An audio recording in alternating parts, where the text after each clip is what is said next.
So good morning to all of you. Welcome to Wednesday here at Namaste Lake Chapala.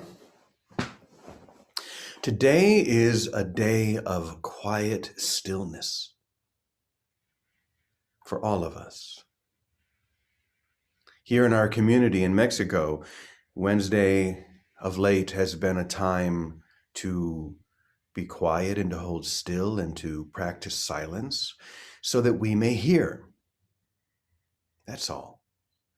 We're not being quiet and silent for no reason. It's so that we can listen and hear that still, quiet voice that is always there, that is always speaking directly to us.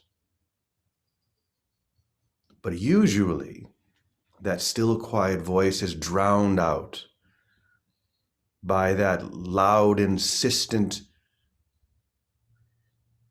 screaming of that separate self that needs to assert itself in order for you to pay attention. It knows that if it stops asserting its idea of reality, you will lose interest. Did you hear that? If you, in your mind, your split mind, stop asserting it's yourself or this idea of yourself, you will lose interest in it. And if you lose interest in it, it believes it will die. It will believe the gig is up. I'm out of here. But here's the good news. It was never here in the first place. Yes, the gig is up because that's what you're able to see. Nothing dies when you begin to listen to that still, quiet voice. Everything lives. Because everything is alive. You are alive. The truth within you has always been alive, awake, ready, vibrant. But you have been asserting an identity within this time frame, this illusion that seems to oppose everything that still, quiet voice will say to you. So the only teaching is stop asserting yourself. Stop saying, this is who I am, different from you. I am a man, I am living here in Mexico, I am whatever list I want to use. Stop that.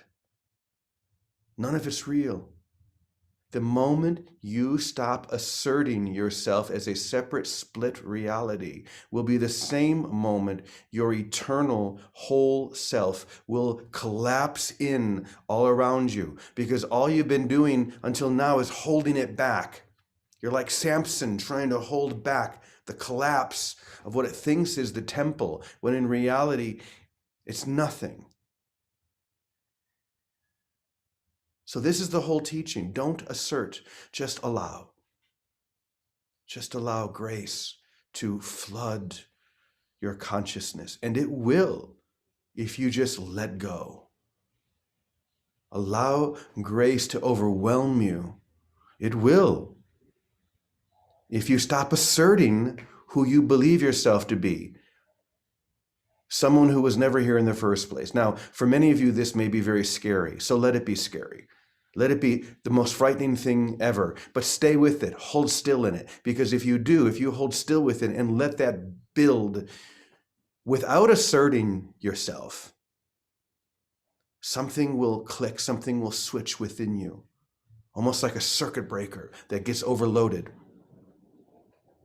And when the circuit breaker of your ego gets overloaded and switches to off,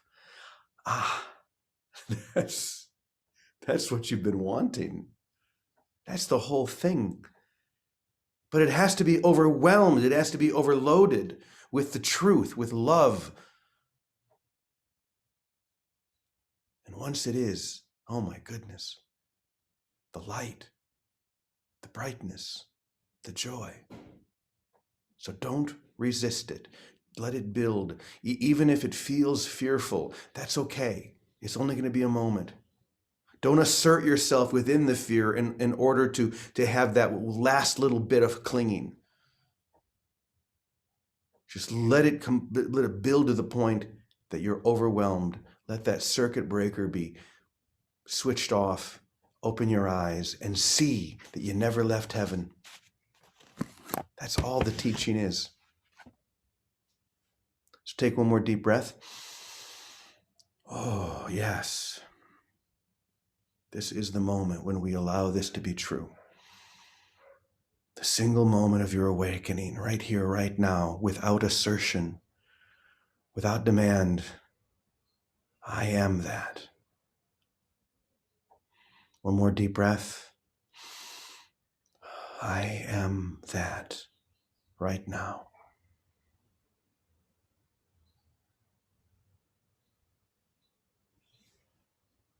So I want to read today's line, I guess we could call it, a line that jumped out at me. And we'll let this guide us even deeper. Hear this. The holy relationship, a major step toward the perception of the real world, is learned. You have to learn the holy relationship. It is indeed a major step toward the perception of the real world. But just for a moment, you need to learn this. We're going to go back into that in a moment.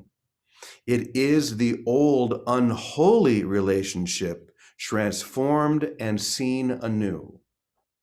The holy relationship is the old unholy relationship or split relationship or special relationship transformed and seen in a new way. Okay, now, each one of these little lines, whatever you want to call them, are like explosions of grace. If you would just, instead of running away from it like you would do a typical explosion, run into it, then you would explode with it. Maybe that's not the best analogy, but it's true. You will explode into grace, into love, everything that is not real within you, that self-identified split self that you have claimed and hung on to for dear life. Actually, it's been dear death. Will explode in grace if you let it. So let's go back. The holy relationship, which is a major step toward the perception of the real world, is learned. Why is it learned? Simply because you forgot. That's it. Why did you forget? Because you wanted to. Why did you want to? Because you were afraid of it. You were afraid that the holy relationship, meaning perfect union with all that is, would expose something within you. The only thing it exposes is wholeness and holiness and reality itself. But for some reason, this little switch that we were talking about before went off inside you, and you came in with this belief that I have to hide from that there's some danger in that realization. And so I chose to forget. And so I chose to identify myself within a world that was never there, and to assert that continuous, everything I do is an assertion of this split identity, trying to make the unreal real. But making the unreal real is impossible. Can't do it. The quicker you realize that, the better. So you have to relearn that which you seem to have forgotten, that which you seem to have denied through the assertion of your split identified self. That's it. But it's always been there. That's the key. Even though you need to learn it or relearn it, it's never left. It's just been denied. But you can't deny the truth, you see.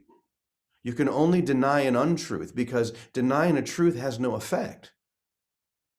Just as an untruth has no effect. So it really comes down to denying the denial. You, in your identified self, are the denial of this truth. When you hear that, you think, but if I deny me, where will I go? To heaven? To where you've always been? To where you can't stop being? It's so simple. So once again, the holy relationship, which is simply the perception of your wholeness within all reality, The holy relationship, which is a major step toward the perception of the real world, seeing heaven itself, is learned.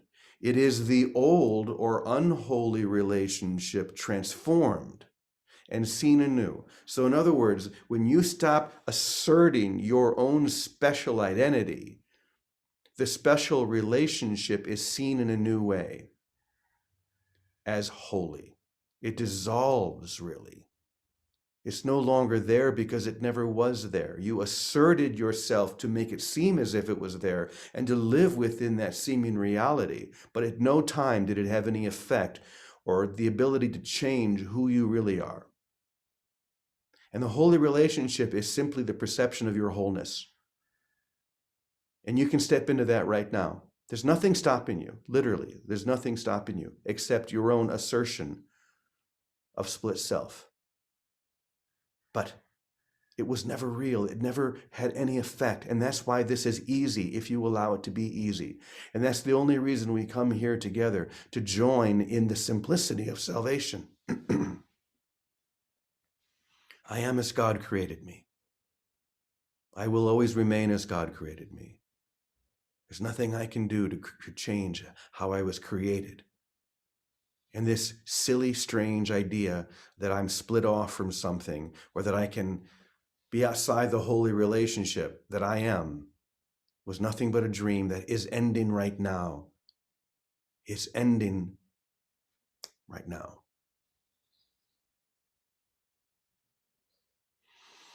Take one more deep breath and just relax into that for a moment. The dream is ending right now. Once again, if you feel fear building inside you because you begin to sense that this is true, good. Let it build. Let it build to the point that grace explodes within you. And that circuit breaker of the ego flips. You open your eyes and you see heaven, grace, and love and light everywhere. Today is the moment. We're in the deep end of the pool now. Deal with it. Victoria, I'm going to pass the baton to you now. I'm all in, Jerry. I know you are. First, I want to ask you, for Silent Wednesday, do you spend the whole day in silence or a certain number of hours? Until dinner at 5 o'clock, something like 6 o'clock. that? Yeah. 6 o'clock. Okay, well, I've been doing Tuesdays, started this week, part of the day, but I'm going to join you on Wednesday for part of the day. Beautiful. So thank you. Yeah, because the practical, of course, piece of this is, instead of asserting, on the other side of it is kind of simple humility. It's living in a natural humility that is kind of childlike, because all the burden of trying to figure out anything is gone. And I'm in an example, or I'm in the experience of learning that holy relationship. You know, Teddy's here, my former husband.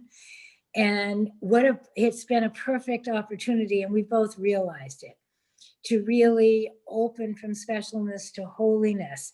And it certainly has put me in a spin in many areas, but it is the step that I see I'm put in that has also set me free.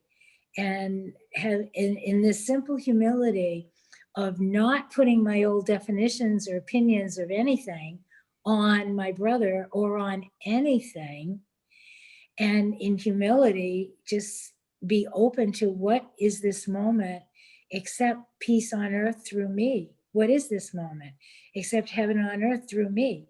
What is this moment except God's presence in and through me? That's simple humility. And what happens, instead of fighting old opinions, they do fall away, they disappear, because they do die of neglect, because there's no more attention on them to sustain them.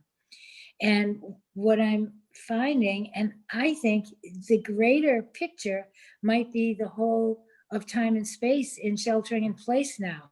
We've all looked at our relationships with the world, with each other, with wherever we are. They've all been special. And in all of us staying home, we've had the opportunity to let them all be translated into holy. But for each of us, it's happening very particularly where we are.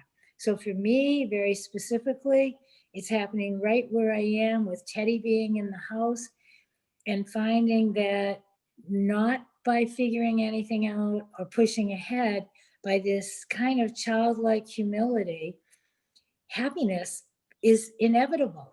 Happiness just kind of comes in because that is the state of heaven and it's our true state. Not happiness for a reason that someone's doing what I want them to do or they're here or there. It's happiness for no reason on the outside. It's not effect dependent, it's cause related. And if God is our cause and we just are listening, listen and follow, listen and follow. And right now, listening in silence is a good way to listen because, see, for me, it does train me not to have the outside noise. But hopefully, we listen 24/7 with noise or not on the outside.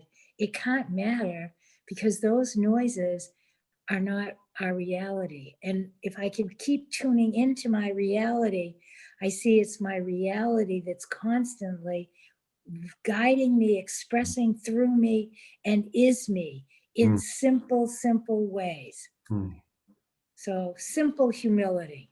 mm.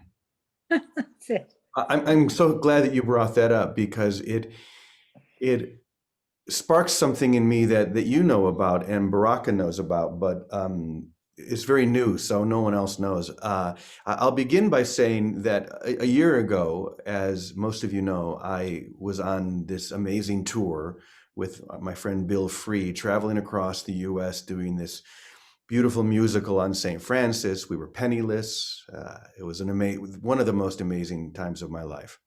And one of the places we stopped was Taos, New Mexico, and I was staying with my dear friend Mirabai Starr, who many of you know. And we went to the Hanuman Temple, which was something that Ram Dass, her friend, teacher, guru, started. And she was talking about this. And if you saw the movie that I did on that tour, this is actually in that movie. And she was talking about someone talking to Ram Dass and saying, "So you talk to your guru?" He says, "Yes, Nim Curly Baba, I speak to him." And he speaks back. Yes, he speaks back to me. And is the person said, "Is that just your imagination?" Is that, yes, it's just my imagination. But does that make it less real? Does that mean that it's not happening? I mean, our imagination is the way. And the reason I'm saying this is because I have been having this little experience where I've been listening to recordings of my teacher. We call him the old man a lot. And I've been imagining that he's speaking back to me.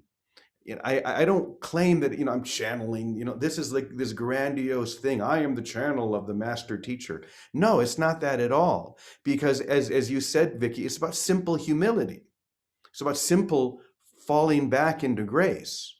So is it my imagination? Of course it's my imagination. Does that mean it's not real? Of course it's real. Why would it not be real? So because of what you just said, I just want to share one paragraph from something that I wrote yesterday. And it's all about negation and never negating so that you can see the simple truth. It says, God's vision of you has never changed, even though you did everything in your power to change it. God's vision of you never changed, even though you did everything in your power to change it. You thought you could negate God's vision of you, but you were wrong. Never negate. All negation is an opinion, and opinions are always wrong, even when they seem to be right. What I'm teaching is simple, and here we go. Agree with everyone, no matter what they say or do. Then you'll be able to agree with God. Don't defend yourself in any regard. Have no opinions about anything. be weak, be meek, be poor in spirit, step back, be number two, let the world go, don't succeed.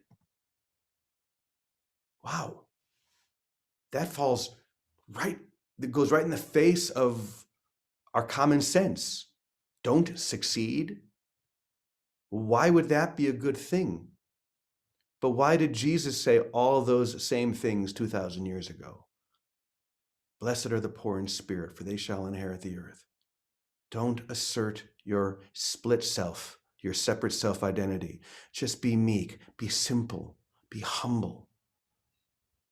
If it's, using your imagination, good. Does that make it unreal? No, of course. Of course not. Your imagination is just as real as anything else. Anyway, thanks for bringing that up, Vicki. Let's turn to Teddy. Teddy, would you like to share anything? I don't know. I'm sort of just listening here and I'm hearing, deny the denial of truth requires the acceptance of the fact that you denied it in the first place. And you want a different result. So, I mean, it's important to see that you're in denial by your own choosing, and that the entire world of space and time is the denial of reality. And it has to be that sort of, unequivocal. Otherwise, you're constantly looking for something here to be true, and nothing here is true, nothing here is real. So the idea that we can deny the denial of truth in order to come into a new experience requires the acceptance of the fact that I am the denier of the truth. And my denial is what caused me to have the experience that I did have, so that you're reclaiming the power of your mind and utilizing what we used to continue in denial to experience the reality. And that's the moment where, things do seem to begin to fall apart, and why we are asked to just be still for a moment, be still, and and we're in this situation. The entire world is in that situation right now. It's all falling apart, and people would like to keep it together, because they think they know what would be best after it falls apart. But we don't know what would be best, because our ideas of what is best is based on what we thought was good as opposed to bad. And there is no such thing as good as opposed to bad. There is only what's real, and what's real is total. So the acceptance of the fact that the denial is in my mind requires me to allows me then to reestablish the power of my mind and use it differently. Without the acceptance of the fact that I am the denial of truth, there's no ability to see the power of your mind to become affirmative of the truth by the lack of the use of denial here. Because in reality, there's no denial. So this is the effect of our denial. Mm. And that's what we need to be responsible for. Yeah. When you were speaking, you said something, it sparked something in me, which is the ego or split self wants you to play the game of denying the denial in order to get something, in order to receive something in this world. It says, okay, yeah, go ahead, deny, and if you do, here's what I'm going to do for you. Here's what I'm going to give to you. It's like the temptation of Jesus in the desert before he begins his ministry. The devil appears to him and says, all you need to do is worship me and I'll give you all of this. It doesn't work that way. As you said, Teddy, I first need to recognize that I need to deny what was never there. And not because I'm going to get something. I'm not going to get anything for that, except, I guess you could say, everything, because denying everything is what got me into this mess, trying to have something outside of everything. But my denial has to come from that place of humility that Vicki described. to humble myself, not thinking I'm here to get something more, or to be something more, or to get famous, or to be the guru. That's all the trap of the ego saying, yeah, go ahead, deny the denial, and I'll make you the guru. You don't want to be the guru. That's the last thing you want to be. Trust me. And Well, Eddie and Vicki know that too. well, that's sort of the reason why, people keep asking me why I haven't written a book. And so it's already in the course. Like we don't need another book. We need the activity of our mind to utilize what we've been given. We don't need to give ourselves more to use later on. It's right here, right now. There's nothing more I can say other than what's been said. And now the utilization of it is what we're being asked. And the utilization requires the acceptance of our own denial and our ability to deny to get results. And you're right, that's what has to be included in. Have no expectations. Give up, give up expectations for a better world and just accept what's given because it's given. And then you'll at least know it's given because you'll stop being a taker and stop giving yourself things that you think are necessary when all we do is make a world of unnecessary stuff that has no reality and is not useful to us knowing who we are as perfect whole. Like, how could you need something if you're perfect whole, perfect and whole? Yeah. Thank you so much. And I do want to say to those of you who are sitting out there thinking something like, what the hell? It's more like, what the heaven? But if there's a part of you that's like, I don't get this at all, fine. You don't need to. Because you are going to walk away from this, I promise you. And if someone asks you, what was the session about? You're not going to have any idea. Neither will I, or neither will any of us. And that's the whole point. You're not here to align your associative thoughts and to put them in a row. That's what the ego, split self, does. It tries to organize that which isn't, and says, well, if I could just hold this together in a linear fashion, then I've got something. No, you don't. It's Well, crazy. the whole idea when you say, so, I don't get this, is the ego thinking there's something to get. And that's what has to be let go of. The Yeah. idea there's anything to get here. So just rest in the I don't get this. And let Exactly. that fill you with No, joy. no, nobody gets this. You already are it. You don't get anything. You already are whole and perfect. Yeah. Yeah. I just love that because I know there are people out there thinking, I don't get this. Good. Let it get you. And it will get you as soon as you realize I'm never going to get this because the No, I that's trying to get this is what the problem is. exactly. Wow, very cool. All right, let's slip over to Namaste. Good morning to everybody on the other side of the wall. Go ahead and turn your camera on because I don't see you here. I know you're out there. Just go ahead and turn your camera on at the beginning of the session. There you go. So we can see you. There you go. Okay, I'm going to spotlight you guys. Good morning. Good, you're all unmuted. Who would like to share something? Christina, you have anything you'd like to share this morning? Then I'm going to Bethel. I like how we unmuted ourselves, so since we're in silence today. This is the exception. It's not a mistake that 8 billion of us have come to have this human experience. This human experience of separation. What was revealed to me in my near-death experience when I was 15, and what is revealed every moment that I rest as grace, is that this entire activity of separateness is love, and that it has nothing to do with as it appears to be. And if I perceive it to be a mess, I'm perceiving through the eyes of separation. At that fragile place of 15 and, thinking that the world is what it appears to be, when I was shown what the life was actually about, didn't even have 1% to do with how I had perceived it or how anyone else perceives it.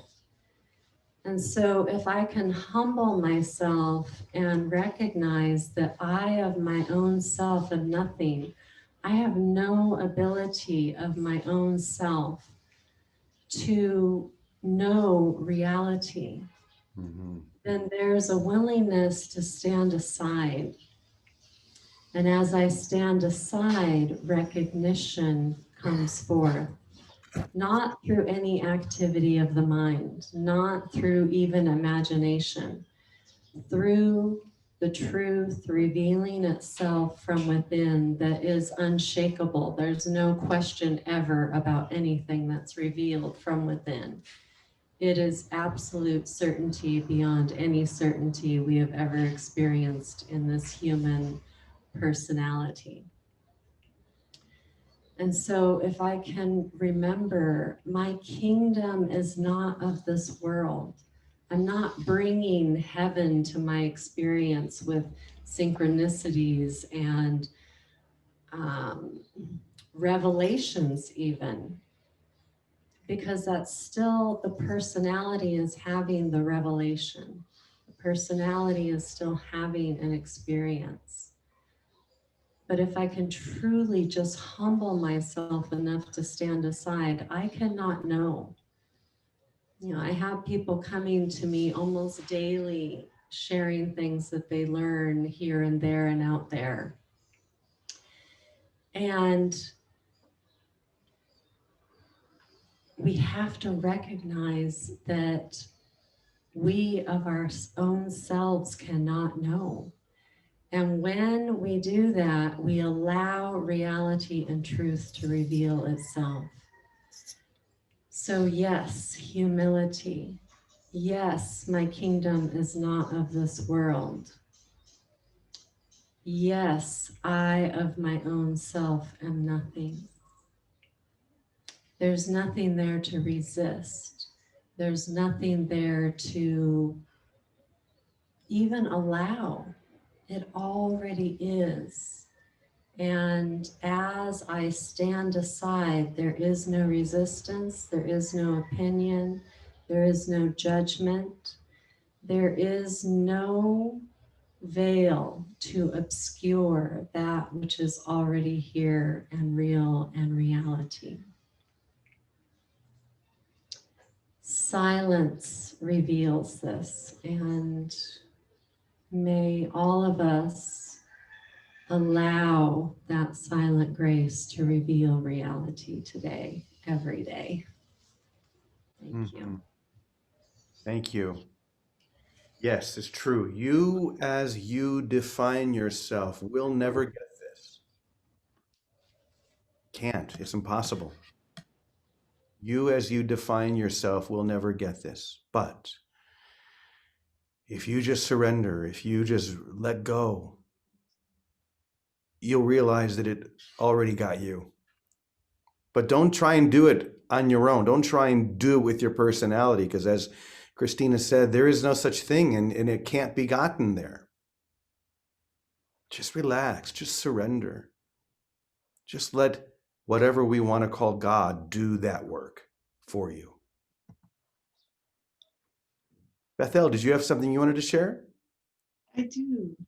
Christine, could you move that other microphone in front of Bethel? Thank you. Yes, how did you know? I could just feel you. Plus, you're sitting in the front row. So the power that's within me, it's in me and you and everyone.